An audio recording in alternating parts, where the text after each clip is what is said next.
కాబట్టి బీట్రూట్ని అటు రసాల రూపంలో, సలాడ్స్ రూపంలో, సహజంగా వండుకుని తినే రూపంలో, కొన్ని మెడిసినల్ ప్రాపర్టీస్ ఉన్నాయి కాబట్టి బ్యూటీకి సంబంధించిన చిట్కాల్లో కూడా బీట్రూట్ ఉపయోగిస్తుంటారు.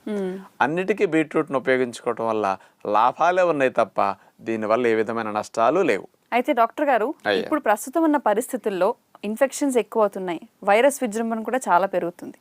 మరి ఇలా వైరస్ అటాక్ చేస్తున్నప్పుడు మనం బీట్రూట్ ని మన ఇమ్యూన్ సిస్టమ్ అంటే రక్షణ వ్యవస్థను మెరుగుపరచుకోవడానికి ఎలా ఉపయోగించుకోవచ్చు అంటారు? ఇప్పుడు ఈ మధ్య అందరూ వైరస్ సోకిన తర్వాత బాగా నీరసపడుతున్నారు. అవును, ముఖ్యంగా మజిల్ పెయిన్స్ ఎక్కువ ఉంటున్నాయి. ఎందుకు ఉంటున్నాయి అని సైంటిఫిక్గా తీస్తే మనము తీసుకున్న ఆహారం ద్వారా వచ్చిన ప్రోటీన్ ఆ వైరస్ ఇన్ఫెక్షన్ సోకిన దగ్గర రక్షక దళాలకే ఎక్కువ ఉపయోగపడుతున్నది.